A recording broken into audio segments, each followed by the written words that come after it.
প্রথমত দায়িত্বে আসার পরেই আমার কাছে এই মাঠ সংশ্লিষ্ট একটা ফাইল আসে যে আরও 2 বছর এই প্রকল্পের সময় বৃদ্ধি করা, যে আরও 2 বছর ওনাদের এটা কাজ শেষ করতে লাগবে।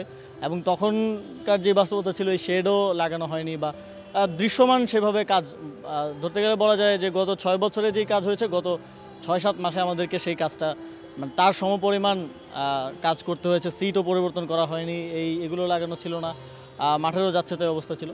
তো সেটা খুব দ্রুত সময়ের মধ্যে আমি তখনই বলেছি যে এটা ওই সেই 2 বছর সময় বৃদ্ধি সেটা আমরা অ্যালাউ করিনি। আমরা বলেছি ডিসেম্বরের মধ্যে মাঠের কাজ শেষ করে দিতে হবে। তবে ফ্লাড লাইটটা আমদানি সংক্রান্ত কিছু জটিলতা ছিল, তো সেই জায়গা থেকে ফ্লাড লাইটটা রেডি করার জন্য আরও 3 মাস মার্চ পর্যন্ত আমরা সময় দিয়েছিলাম।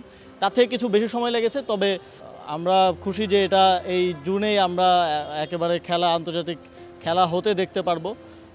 এক্ষেত্রে মন্ত্রণালয়ের কর্মকর্তারাও অনেক পরিশ্রম করেছেন এবং যে ঠিকাদারি প্রতিষ্ঠান ছিল তাদেরকেও আমরা যথেষ্ট চাপের মধ্যে রেখেই খুব দ্রুত সময়ের মধ্যে এই কাজটা কমপ্লিট করার জন্য করেছি। এছাড়াও কিছু চ্যালেঞ্জ ছিল। এই মাঠটা আপনারা জানেন অনেক আগের তৈরি করা, তো এই মাঠ এই পরিমাণ দর্শকের প্রেশার নিতে পারবে কিনা, কিংবা এই যে নতুন নতুন কম্পোনেন্ট লাগানো হলো এটার ওজনটা নিতে পারবে কিনা, এটাও আমরা বুয়েটের এক্সপার্ট টিম দিয়ে আসলে ফিজিবিলিটি করেছি যে কোনো ঝুঁকি আছে কিনা, কারণ এটা প্রায় 100 বছর আগের মাঠ সেই জায়গা থেকে। এবং ওনারা আমাদেরকে কনফার্ম করেছেন যে না, কোনো ঝুঁকি নেই, এই মাঠে ওজন বহন করতে পারবে এবং কোনো ধরনের ঝুঁকি হবে না আশা করা যায়।